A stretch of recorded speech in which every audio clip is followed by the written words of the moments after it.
Am I the a-hole for not giving my biological dad my kidney and waiting for my adoptive dad's kidney surgery? I was adopted at age 4. I have never physically met my biological father. When I turned 19, my biological mom reached out to me, since the restraining orders were lifted once I turned 19. She and I had a rocky start. She mentioned being friends with my biological father on Facebook to my sister. My sister told me, and I reached out. He was happy to hear from me, and he was very open and kind. He answered all the hard questions honestly, and we developed a bond through text. When my biological mom found out, she mocked me, saying he told her I was weird for not speaking with them on the phone and only talking through text. I took this opportunity to ask my dad if we could chat on the phone. We began having short phone calls that I cherished. After a few years, we spoke about visiting. I wanted to travel to meet him and his family. However, I didn't have the funds yet. My adoptive father had been supportive and listened to all my concerns, helping me navigate the new challenges with my biological parents. Some years passed, and my adoptive father became ill. He had kidney failure and needed a new kidney. I worked hard to get my health in check in case I was a match. However, my adoptive father would not let me check to see if I was a match, nor would he allow his 3 biological children to be tested. We waited, and eventually a donor was found. During this time, I found out my biological father also had kidney failure and would need a kidney as well. I did not offer to help, nor did he ask. My biological dad became sicker and sicker while my adoptive dad became well again. My fiancé and I eloped. We still planned a wedding for the following year but wanted to be married. During our planning, I found out I was pregnant. I told my family, his family, and my biological father/mother. Everyone was elated. A few weeks before the wedding, I received a call from my biological dad's sister. They had been trying to reach me. My biological dad died during surgery. I felt horrible knowing we'd never meet in person. I beat myself up internally for not trying harder to visit. His family did not receive me well.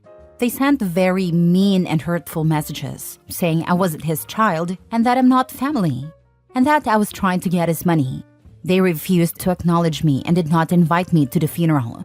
I felt so small and insignificant. My biological mother found out and she cursed every one of his relatives out until they finally left me alone.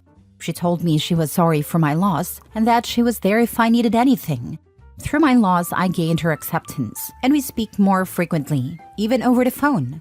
I still have guilt because many of my biological father's relatives hate me for not giving him any kidney, and I have guilt for not seeing him or at least getting tested to see if I was a match. I hold this guilt, but should I have gotten tested and try to ease his pain?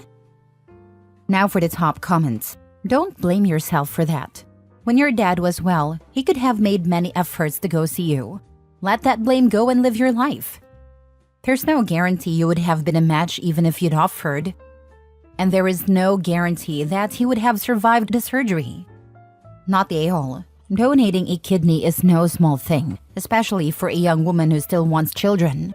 And you can survive without functioning kidneys for quite a long time, so you can wait for an organ without negatively impacting your child's future. Your fathers both decided to wait. That was their decision. They wanted you to have a normal future. If your biological father's family wanted to meet you, they could have invited you and covered the costs. They didn't. You did nothing wrong. His side still won't acknowledge me nor have anything to do with me at this point. I'm only in contact with his sister who called to give me the bad news. I gave her full medical proxy of his estate and body. You've gotten along fine without them this long. You were raised by your family. Those other people are strangers.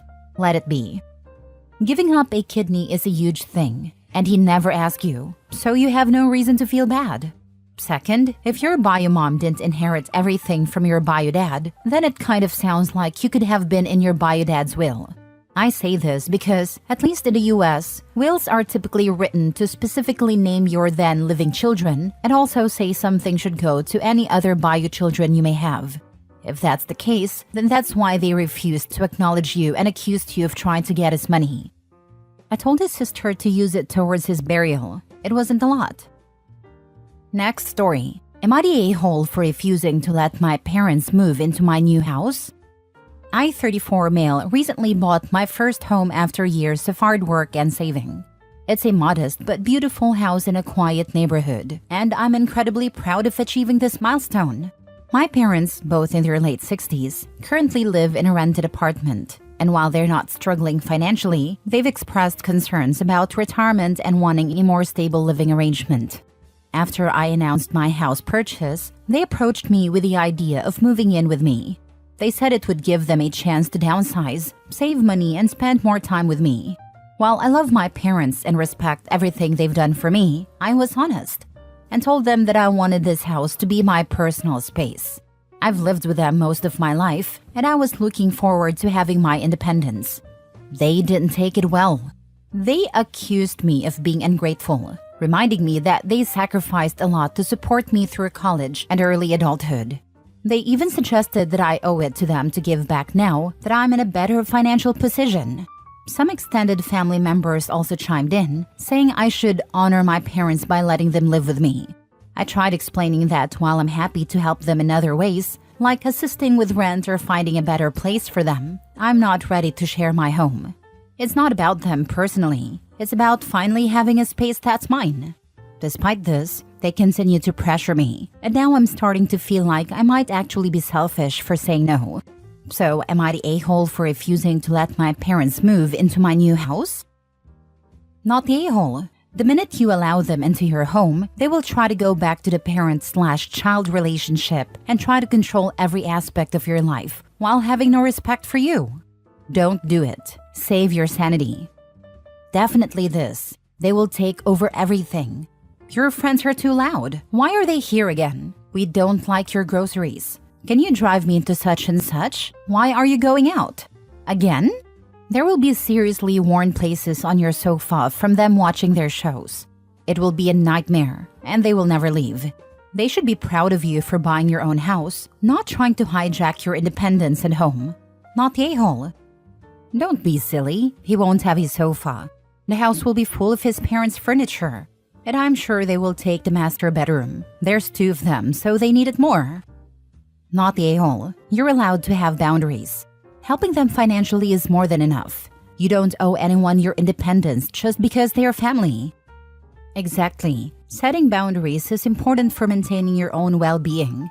And offering financial help doesn't mean sacrificing your independence. Plus, they're in their 60s. OP could be stuck with them for 30 to 40 years.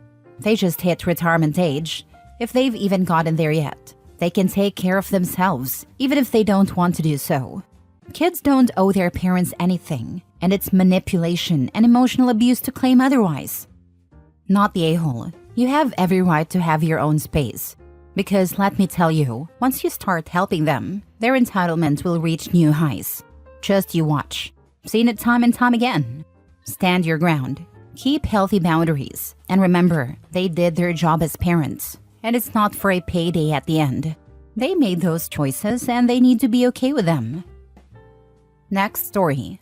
Am I the a-hole for telling my sister Sam that since her deadbeat boyfriend is back, I shouldn't have to cancel my life to help her with her kids anymore all the time? So I, female 21, have a sister Sam who has a deadbeat boyfriend Tavian. Tavian left 2 months ago but came back a week ago trying to play happy family. While he was gone, I filled the role of another parent. I had no problem doing this. But now he's back, and Sam asked me this morning, even though we got into it last night, that Tavian isn't feeling well, and I need to step up again and watch her kids. Now, I have appointments almost all day that I can't cancel. Plus, I have to go to the post office before they close, and also have a job interview today at 4. She didn't like this and told me it's my job as an aunt to step up when a parent can't. I told her she's ridiculous. Since I'm choosing not to have kids right now, I shouldn't have to be another parent to someone else's kids. I told her that I don't care if he is sick. He was away for 2 months, and all of a sudden he's back but isn't feeling well? Not my problem. She got mad at me and I hung up the phone. Tavian found me at the post office and started yelling at me outside, saying I'm a terrible aunt and that the kids look up to me. I told him at least I didn't leave for 2 months with literally no goodbye to anyone, and then suddenly came back pretending to care. Tavian told Sam what happened and she tried to get Kay and Nat involved. They both told her that I was clearly stating boundaries and that since Sam likes her boundaries to be respected, she needs to respect mine. So now I'm thinking of either going low contact or even no contact for my own mental health. So am I the a-hole for telling Sam that since her deadbeat boyfriend is back, I shouldn't have to cancel my life to help her with her kids all the time anymore? You should not have to cancel your life to help her with her kids all the time. Period. If you do, you're doing her a favor. It's not an obligation.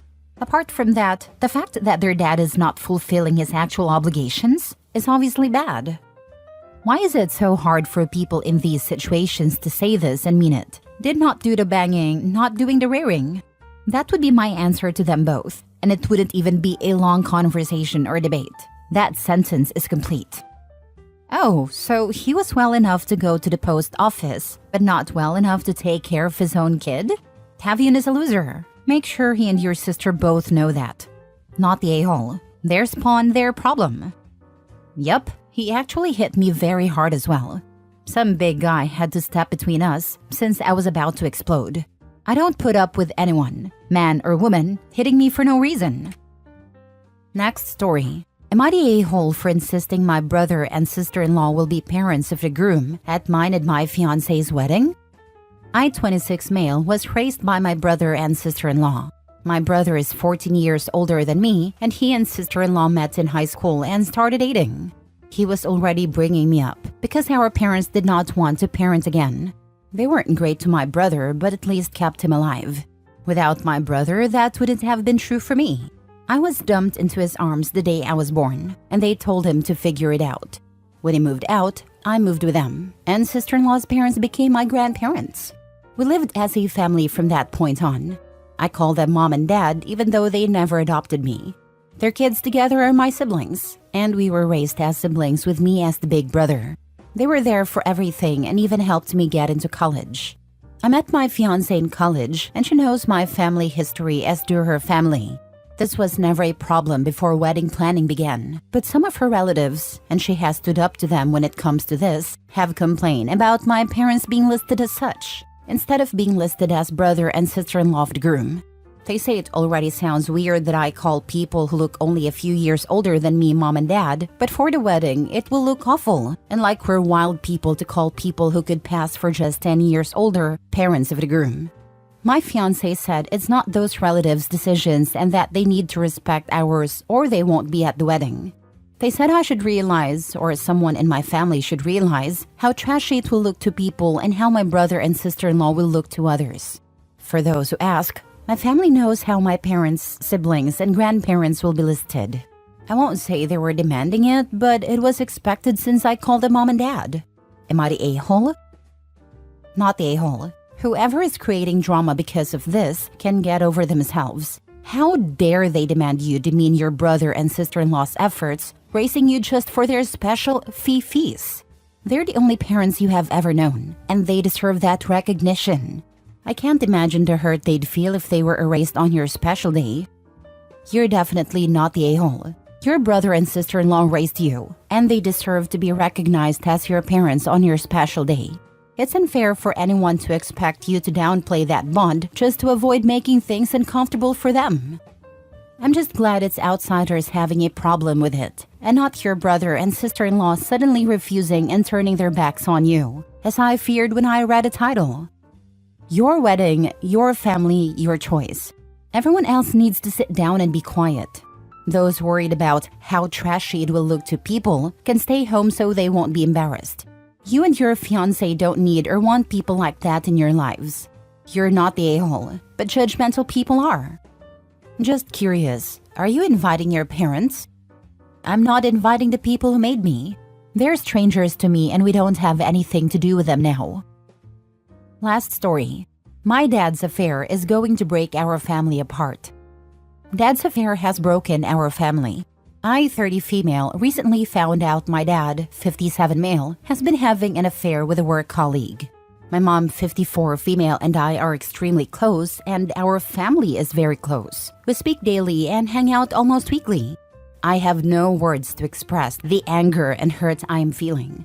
I know my dad didn't cheat on me, but in a way, it almost feels like he put his relationship with me and my 2-year-old son at risk by doing this. He knows I would never forgive him for something like this, nor would my mom and sisters. I've always idolized my dad and my parents' relationship. Now I don't even want to see him or speak to him. He doesn't know that we know yet. My mom hasn't confronted him, but we've seen the messages, and they paint a pretty clear picture. I don't know how I am ever meant to forgive him or move past this. He's completely destroyed my mom and our family by doing this. I just feel like I'm living in a really bad dream. My family is everything to me, and the thought of us not being all together and happy is soul-destroying. Am I in the wrong for not wanting to forgive him? Edited to add, the other thing that is killing me is that this woman he's having an affair with is the same age as my eldest sister, 34, just 4 years older than me. It just feels so strange to me. I can't explain how much I never ever imagined my dad would ever do this to my mom. It's really turned everything on its head for me.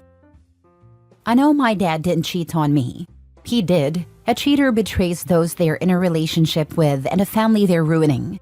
By extension, the family members are also betrayed. So yes, he did betray you at the same time he betrayed your mom. You and your siblings are entitled to hold him accountable for ruining the family. One could argue that failing to do so, not ensuring there are harsh consequences for what is done, is in fact enabling him. I would advise not holding back when telling him exactly how despicable he is and going low contact with him while maximizing your support for your mom. My significant other always says choosing to have an affair is making a conscious choice to tear your family apart. I am sorry that you are all dealing with this.